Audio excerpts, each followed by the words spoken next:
무의식을 볼 수 있는 지점 중에 하나가 뭐냐면 잠꼬대. 술 취했을 때? 많은 사람들은 여행을 가보라고 얘기해요. 솔직히 말씀드리면 티 안 나게 뒤에서 험담하는 그런 사람들 있잖아요. 정말 발견하기 어렵습니다. 그래서 진짜 사기꾼들 보잖아요. 별로 사기꾼처럼 생기지 않았어요. 어떤 사람의 본성을 알아내는 가장 좋은 방법은요. 반갑습니다. 이덕실입니다. 오늘도 구독자 여러분들께 정말 필요한 지식들 전달드리기 위해서 이 자리에 모였습니다. 네, 안녕하세요. 반갑습니다. 이혼 전문 변호사 양나래입니다. 안녕하세요. 정신건강의학과 전문의 최명기입니다. 안녕하세요. 상담학자 이현주입니다. 오늘 다뤄볼 주제는 바로 사람의 진짜 성격이 드러나는 바로 그 순간 이겁니다. 10개의 운 쏘고 날아도 한 개의 사람 속은 모른다 이런 말이 있지 않습니까? 먼저 질문 한번 드리고 싶습니다. 보통은 벼랑 끝에 몰렸을 때 진짜 모습이 나온다라고 하기도 하잖아요. 실제로 진짜 성격이 드러나는 건 정말 힘들 때 벼랑 끝일 때일까요? 아니면 너무 편해가지고 이제 내 사람이다 싶어가지고 내가 더 이상 포장하지 않을 때 드러나는 걸까요? 저는 특정 상황이라기보다는 내가 잘 보여야 될 대상이 아닌 사람을 대할 때 그 성격이 진짜 나오는 것 같거든요. 가령 이제 만약에 제가 소개팅을 나갔어요. 네. 그러면 그 상대방은 나한테 잘 보이기 위해서 나한테는 되게 상냥하게 잘해주겠죠? 그런데 종업원이 와가지고 서비스를 한다든지 내가 지금 당장 잘 보여야 할 대상이 아닌 사람을 대할 때 그 사람의 인성이 나온다고 저는 생각을 하거든요. 그래서 제가 생각할 때에는 내가 구체적으로 원하는 걸 얻을 수 있는 대상이 아닌 사람을 만날 때 그 사람의 인성이 나타난다. 그래서 이렇게 소송 진행할 때도요. 판사님 앞에서는 되게 유순하게 네 판사님 제가 그런 부분은 잘못했고 이런 부분 개선을 할 거고요. 네 맞습니다. 판사님 말씀이 다 맞습니다. 이렇게 하다가 판사님이 뭔가 나한테 부정적인 얘기를 하면 아니 판사라고 해서 다 알아요?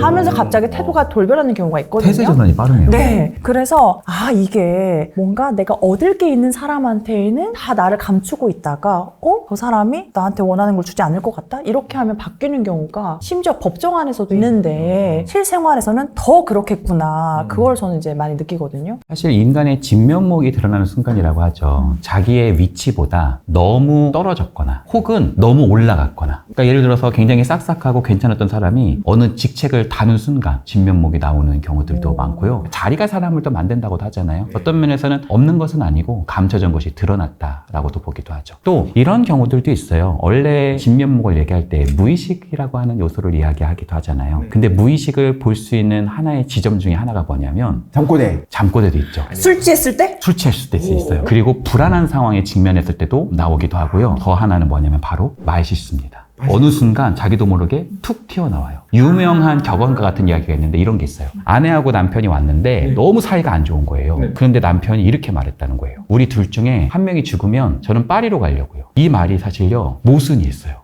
우리 둘 중에 한 명이 죽는다고 그랬잖아요. 사실 죽는다는 게 나는 아니잖아요. 왜냐면 나는 파리로 갈 거니까. 공평하게 얘기했지만은 항상 It's not me, but you예요. 내가 아니라 너다. 그러니까 아내에 대한 엄청난 증오심을 그렇게 표현한 거죠. 이런 말실수가 이야기하는 도중에서 어떤 무의식적 측면이 살짝 나타나는 경우들도 있습니다. 그래서 이런 말실수가 보통 나왔을 때 이런 부분이 있는지를 이렇게 질문하는 것은 좋지 않아요. 왜냐하면 내가 바로 직면을 하거나 해석을 하면 살짝 나왔던 것이 오히려 더 강하게 숨기기 시작을 하거든요. 그래서 그런 부분들을 넘기되 잊지는 않고 계속적으로 가지고 있는 거죠. 이거를 전문 용어로 뭐라고 말하냐면 소극적 능력이라고 합니다. 보이지만 내가 그걸 다루지 않는 거. 그리고 더 필요한 거는 말실수라고 하는 지점이 또 어디서 많이 나오냐면은 차 안에서 나옵니다. 그래서 왜 결혼할 때 차를 타보라는 얘기 많이 하잖아요. 그래서 차를 타고 처음에야 장모님이 타고 뭔가 의식이 되지만 이게 3시간, 4시간 가다 보면 운전하는 토대 안에서 이 차는 나의 공간이기도 하거든요. 그리고 여기 안에서 끼어들고 했을 때 굉장히 화가 났을 때 그것이 거의 필터 없이 나오는 경우들은 어떤 면에서는 우리가 눈여겨서 볼 수 있는 하나의 진면목일 수도 있어요. 궁금한 게 한편으로는 운전이라고 하는 그 특수한 환경이 이 사람을 이렇게 푸시한 걸 수도 있겠다는 생각을 한 번씩 했거든요. 충분히 그럴 수 있죠. 어떤 면에서는 그 사람이 운전과 얽혀져 있는 어떤 컴플렉스 혹은 자기 공간이 침해되는 것에 대한 트라우마들이 있을 수도 있고요. 더 나아가서 정말 굉장히 억압이 강한 사람일 수도 있어요. 우리가 풍선을 하나를 누르면 다른 쪽이 부풀어 오르잖아요. 그런 것처럼 너무 강한 억압 속에서 자동차라고 하는 그 토대는 그것에 대한 살짝의 흠일 수 있고 거친 용어로 나오기도 합니다. 원장님 어떤 거 있을까요? 우리의 일상생활 안에서 진짜 성격이 삐찍삐찍 나오는 거. 저는 우리가 생각하는 본성이라고 하는 거는 그 사람이 평소에는 드러나지 않는 건데 그 사람의 밑에서는 쭉 유지되고 있었던 게 본성인 것 같아요. 진짜 착한 사람과 착해 보이는 사람이 있어요. 진짜 착한 사람은 뭔가 하면은요, 마음속에서 동정심이 많고 남을 원래 잘 도와주는 사람이에요. 내가 어떤 상황에 있어도 남을 도와주는 쪽으로 가요. 그 사람은 실제로 착하고 본성인 거예요. 그러나 세상에는 착해 보이지만 착하지 않은 사람이 있어요. 왜 그러냐? 그 사람은 마음속에는 복수심이 가득하거든요. 그게 어떤 의미에서 그 사람의 본성이에요. 그러나 그 복수심이 나오지 않게 가리는 게 있어요. 겁이 되게 많아요. 사람도 눈치를 많이 봐요. 그러면 그 사람이 예를 들어서 내가 겁을 낼 필요가 없는데도 공격적인 게 나오잖아요. 그러면 그때는 공격적인 게 그 사람의 본성인 게 맞는 거예요. 우리가 모든 의미상으로도. 그래서 본성은 뭔가 하면은 그 사람의 마음을 사로잡는 가장 중요한 감정의 결에 해당이 되는데 평소에는 외부적인 환경 혹은 자신의 의지 때문에 드러나지 않는 거예요. 결국 본성은 언제 많이 드러나느냐? 극단적인 상황에서 드러나게 되는 거예요. 혹은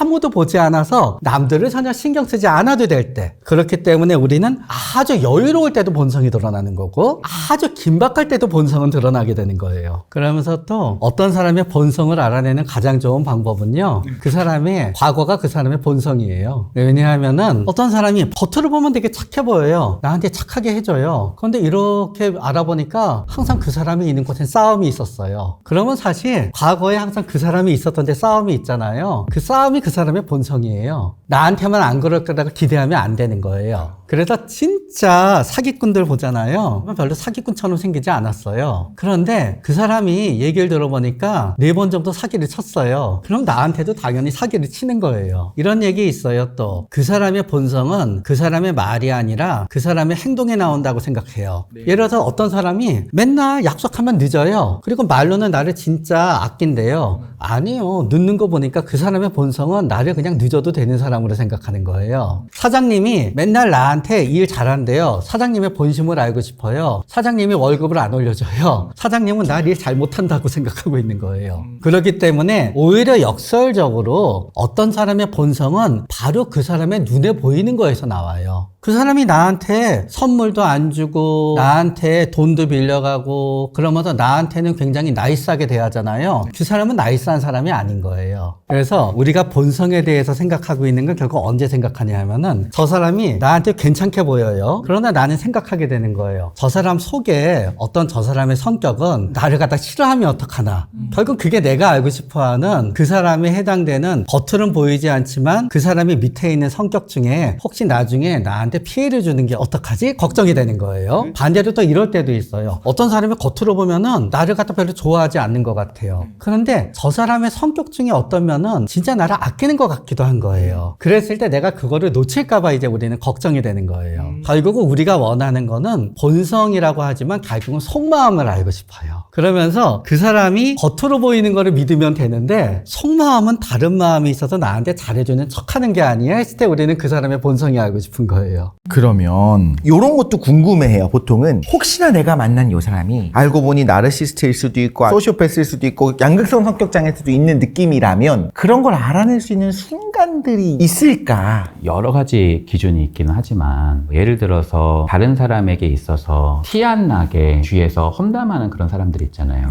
그런 경우는 정말 발견하기 어렵습니다. 솔직히 말씀드리면. 그런데요, 가만 보면 험담하는 그 자리에 항상 그 사람이 위치해 있는 경우들이 있고요. 예를 들자면 이 사람은 이렇게 만듭니다. 자기가 이번에 들어온 김대리가 꼴 보기 싫어요. 그러면 자기 손에 피를 안 묻혀요. 뭐라고 하냐면은 김대리 너무 완벽하지 않아요? 막 이러는 거예요. 밥 먹을 때. 그럼 이게 너무 완벽하다고 하면 여기서의 반동이 나타날 수밖에 없단 말이에요. 완벽할 수는 없죠. 거기에 이제 한 명이 낚입니다. 김대리가 좀 일은 잘하는데 조금 이렇게 개인주의 성격이 좀 있기는 한 것 같아. 뭐 이런 식의 표현이 있어요. 그럼 이분이 바로 왜요? 불을 지피는군요. 대화의 장을 만들면서. 그렇죠. 이게 나중에 걸려가지고 그 김대리가 막 화를 내면은 나는 아니야. 그분이 그러신 건데 나는 오히려 완벽하다고 그랬지. 이러면서 뒤에 있긴 한데 사실은 그 사람이 가려져 있는 커튼 뒤에 있는 조정자일 가능성이 있죠. 한 방에 알아내는 건 무리겠지만 그런 걸 좀 인격장애를 발견할 수 있는 요소들이 혹시 삶 가운데 있을까요? 사실 업계 팁인데 한 가지만 말씀해보자면 우리가 순진하진 말자는 거죠. 화려한 언변에 속지 않고요. 그 모든 결과물들 다 좋은 프로젝트가 다 괜찮을 걸 뭔가 투쟁하고 있어요. 이게 뭔가 정의를 위해서 한다. 대단한 일이야. 뭔가 다 이런 얘기를 해요. 말은 항상 휘황찬란하고 멋집니다. 근데 가만히 사태를 직시하고 있으면 안개 속에서 명확해지는 게 있어요. 최종 결과물이에요. 최종 결과물의 과실을 누가 가장 많이 가져가는지, 그리고 그 주장을 가장 강하게 하시는 분이 그 결과물의 가장 큰 주인이 된다면 그건 한번 의심해서 볼 필요가 있겠죠. 남의 공을 좀 가르치는. 자기가 좋은 프로젝트 같이 하자, 정의를 위해서 한다고 하지만 사실 그 모든 결과물은 자신의 어떤 이기심의 발로인 경우들이 숨어 있기도 하죠.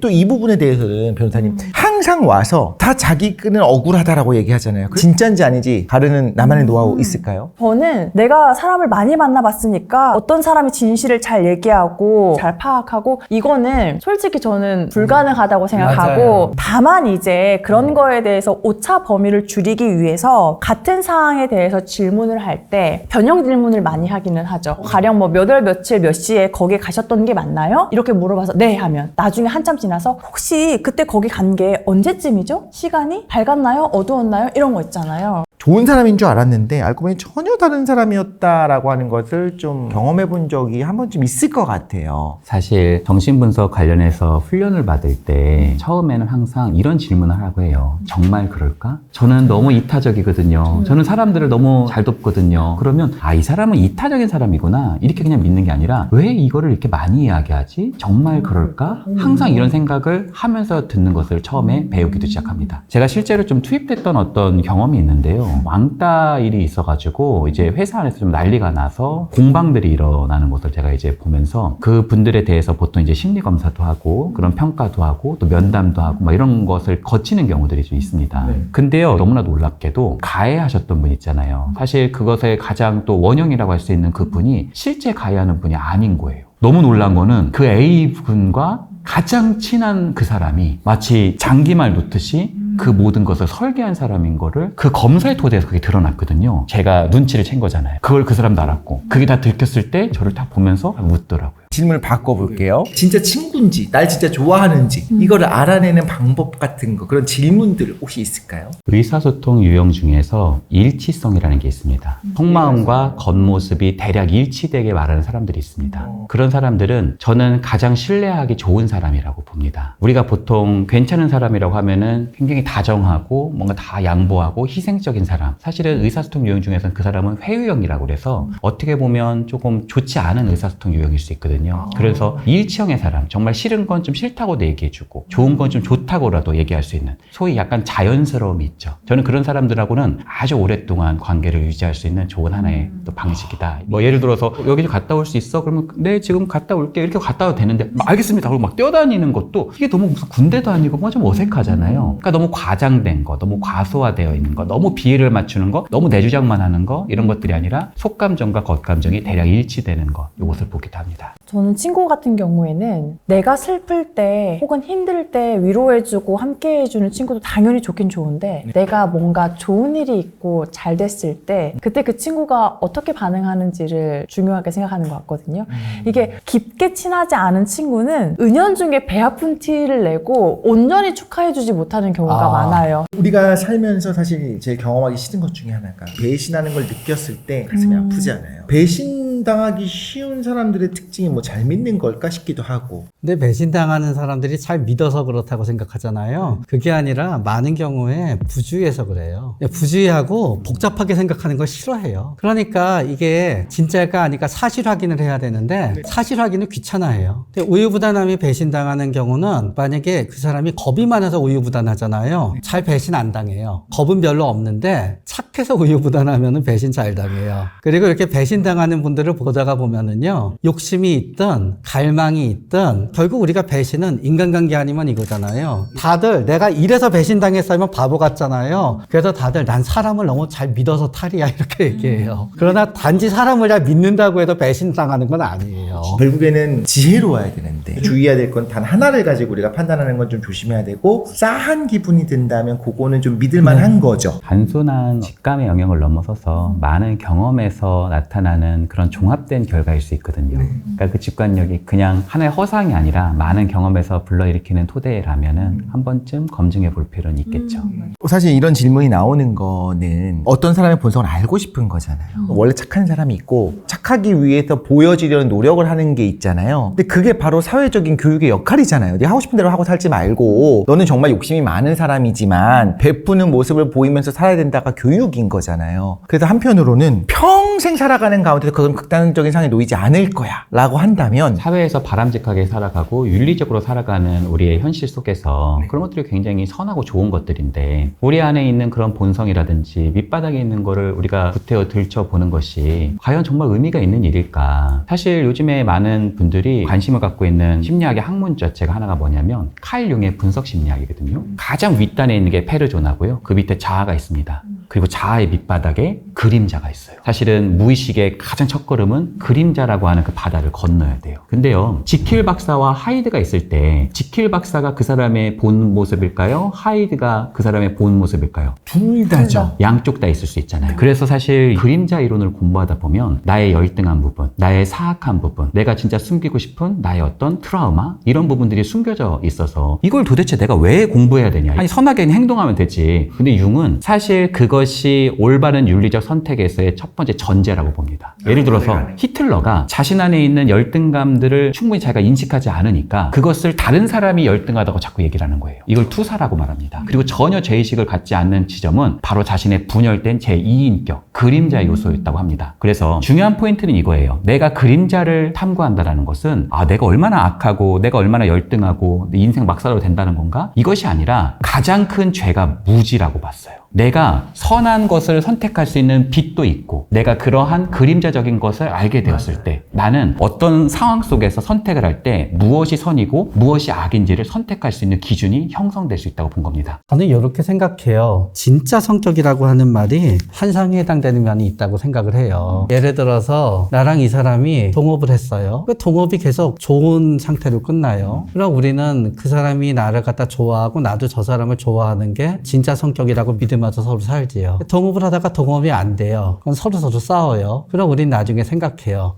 제 진짜 성격은 이렇게 이기적인 거였어. 그럼 우리가 보통 생각하게 되는 진짜 성격은 뭔가 하면은 가장 나한테 마지막에 보여준 걸 보통 진짜 성격이라고 생각해요. 보통 우리가 본성이라고 하는 거는 그 위에 가린 게 아무도 없다는 뜻인 것 같아요. 그러니까 나의 의지가 하나도 작용하지 않는 게 본성이라고 가정하는 거예요. 굉장히 나가 편해져 있거나 완전히 방심하거나, 우리가 술을 마셨을 때 그게 본성이라고 얘기하는 이유도 완전히 무장이 해제되어 있기 때문에 그때는 내 본성대로 움직이게 되는 거죠. 그러니까 완전히 얘가 탈억제되어 있을 때 너의 모습이 본성이라고 하는 것도 맞는 거예요. 그러나 우리가 극단적인 신체적 고통에 놓이거나 굉장한 위험에 놓였을 때는 그때 역시 우리는 뭔가 의식적이라 의도적으로 내가 할 수가 없는 거예요. 그런 의미에서 평소에 내가 굉장히 남한테 이타적인 모습을 보였다고 하더라도 위험에 처하게 되면 이기적이 되지요. 그거는 그 사람의 본성이 되는 거예요. 그렇기 때문에 본성의 모습은 대체적으로 나쁜 모습이 될 가능성이 좀 많은 거예요. 그러나 평소에는 겁이 많아 보이던 사람이 오히려 굉장히 위험한 상황에 놓이게 되면서 완전히 자신의 충동대로 움직이게 되면서 엄청나게 용감한 일을 갖다 하게 될 수도 있는 거지요. 사실은 미국의 유명한 컨설팅 펌들에서 처음에 사용하던 인터뷰 방법이에요. 사람들이 너에 대해서 오해하는 게 뭐니 물어봐요. 그러면 어떤 사람이 얘기해요. 남들이 저에 대해서 좀 냉정하다고 오해해요. 그러면 인터뷰 단장자는 생각한대요. 그래, 냉정한 게 네 본성이구나. 그래서 너는 그게 들키고 오해받을까봐 두려워하는구나. 결국은 우리의 마음은 4개의 창으로 이루어져 있어요. 나도 알고 있고 남도 아는 거. I know, you know예요. 나도 모르고 남도 모르는 거. I don't know, you don't know예요. 그런데 뭐가 있냐 하면은 I know, you don't know가 있고 you know, I don't know가 있죠. 그래서 우리가 얘기하는 본성은 이 양쪽 사이에 존재해요. 나는 평소에 잘 감추고 있어서 남들은 모를 거라고 생각해요.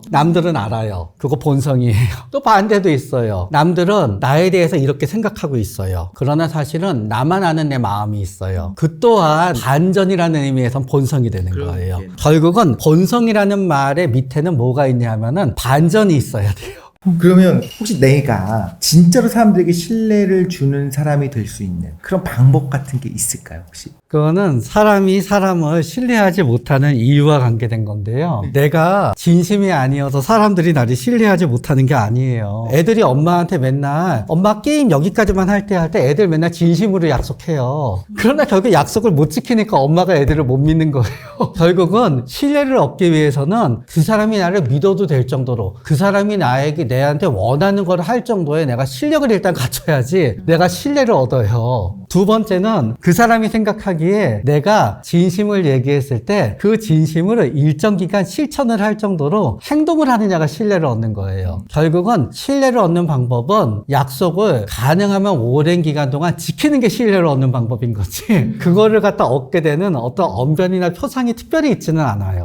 그러나 가급적 신뢰를 얻기 위해서는 사람들이 신뢰할 만한 말투를 쓰고 신뢰할 만한 복장을 하고 신뢰할 만한 모습을 하게 되면은요, 처음에는 어느 정도까지 신뢰를 얻을 수 있어요. 그리고 나의 말투나 그런 게 상대방의 입장에서 처음부터 경계심을 일으킨다. 그러면 내가 신뢰를 얻는 방법은 아무 말 하지 않는 거예요, 당분간. 그러니까 사람들이 신뢰하는 사람이 표준 모습이 있거든요. 그거랑 비슷하게 행동하면 돼요. 번외 질문입니다만 진짜 인성이 좋은 사람들, 정말 평생 갈 수 있는 사람들을 알아볼 수 있는 방법이 궁금해요. 첫째는 인성이 좋은 사람인지 알 수 있는 방법을 많은 사람들은 여행을 가보라고 얘기해요. 그리고 그 여행이 대부분 차에서 이루어지면 돼요. 미국에 여행 갔어요. 한 36시간 동안 넷이서 갇혀서 운전만 해야 돼요. 그런데 하하호호하고 괜찮잖아요. 진짜 인성이 좋은 사람이에요. 그렇기 때문에 어떤 사람들은 여행을 가고 힘든 상황이 됐을 때도 그 사람이 계속 일관되게 되면 인성이 좋다 그래요. 그리고 농담으로 그런 얘기도 하죠. 고스톱 치다가 왕창 돈 땄을 때 얼굴 표정 보면은 인성이 어떤지 알 수 있대요. 그리고 운동 같은 경우에는 말씀하셨던 것처럼 골프는 진짜 성격이 잘 나오거든요. 골프는 가만히 있는 공이잖아요. 네. 그러니까 뭔가 쉽게 다룰 수 있을 것 같은데 이게 마음대로 안 됐을 때 정말 뭐 골프채를 뭐 부러뜨리기도 하고 PD한테 짜증을 내기도 하고 화를 내기도 하고 그래서 그런 거 같이 해보는 것도 좋지 않을까. 그리고 또 갑자기 생각났는데요. 네. 나랑 일할 때랑 그 사람이 가족 대할 때 다른 것 같죠? 대체적으로 같아요. 네, 그래서 가족 얘기는 보통 거짓말 잘 안 해요. 그러면서 나하고는 굉장히 나이스한데 얘기할 때 보면 맨날 아내랑 자식이랑 타박하고 왜 저러는지 몰라 그러잖아요. 나중에 가족처럼 나하고 친해지잖아요. 똑같이 나 타박해요. 저는 이 세상 어떤 사람도 그 사람을 딱 보고 신뢰로운지 신뢰롭지 않은지를 정확하게 판별할 수 있는 그런 사람은 어디에도 없다고 생각하거든요. 그러니까 저는 관계에는 시간이 항상 필요하다고 생각해요. 봄 같은 순간이 있죠, 관계에는. 또 여름과 같이 열정 같은 순간이 있고요. 또 상실의 순간들이 있고요, 가을 같은. 그리고 혹독한 절망의 겨울의 시간들도 있고요. 이런 시간의 수레바퀴에 기대어서 어떤 면에서는 신뢰라고 하는 것은 있냐 없냐로 판별되는 것이라기보다는 시간의 너비 속에서 피어나는 열매 아닌가 그런 생각도 해봤습니다. 최악의 상황에서 좀 자신의 모습들이 드러나는 경우가 있다고 한다면 정말 그때 내면이 단단한 사람들은 그런 상황이 됐을 때 오히려 이런 모습을 보이더라, 이런 것들이 좀 있을까요? 일단 그런 것 같아요. 밝을 때, 잘 될 때, 모든 것이 잘 나갈 때, 또 어울리기 좋고 함께하기 좋은 사람들이 있는 것 같아요. 근데 정말 영혼의 어두운 밤이 임할 때, 너무나 힘들고 불안한 상황이 몰려왔을 때 정말 힘이 되는 사람이 있다고 생각합니다. 그 사람은 바로 회복 탄력성이 높은 사람이에요. 사실 회복 탄력성은 앞에 뭐 한 말가 빠졌잖아요. 이미 괜찮은데 뭐하러 회복해요. 절망스럽고 어려운데 거기서 오뚜기처럼 일어나는 사람이잖아요. 근데 그런 사람 내가 옆에만 있어도 놀라운 것은 그 사람은 자신만 채우는 것이 아니라 다른 사람에게도 그것을 줄 수 있는 굉장히 좋은 하나의 요소가 있다. 긍정의 아우라를 이렇게 감정은 전염되거든요. 불안도 전염될 수 있지만 그 사람이 가지고 있는 놀라운 도전감, 거기서 다시 올라갈 수 있는 탄력성도 얼마든지 전염될 수 있다는 거. 그래서 내가 힘들 때 이런 탄력성이 높은 사람을 만나는 것도 매우 도움이 될 수 있다. 이렇게 말씀드릴 수 있겠네요. 근데 내면이 단단한 사람들은요, 내면이 단단하기 때문에 남이 어떻게 되느냐에 사실은 별로 큰 영향을 받지 않아갖고요. 내면이 단단한 사람들은 위험해지잖아요. 그냥 가더라고요, 잘. 그렇게 우리가 생각하듯이 타인을 동정하거나 타인이 어떻게 될까 그렇게 크게 걱정하지 않습니다. 결국엔 자기가 우뚝 설 수 있다. 우리 이현주 교수님 말씀하신 그 회복 탄력성을 들으면서 그런 생각을 했습니다. 그런 사람이 옆에 있으면 참 복이구나. 잡아야 된다. 그리고 반대로 내가 회복 탄력성이 좋은 사람이 돼서 내가 사랑하는 사람들에게 그런 아우라를 나눠주는 사람이 되고 싶다. 오늘 사람의 본성이 드러나는 순간에 대해서 세 분을 모셔서 이야기를 나눠봤는데 다양한 이야기가 나왔고요. 앞으로도 이런 자리 마련해서 더욱 다양한 이야기, 그런 지식들을 나눠드릴 테니까요. 많은 관심 부탁드리고요. 또 듣고 싶은 이야기들, 좀 같이 하고 싶은 이야기 있으면 댓글도 많이 달아주십시오. 감사합니다.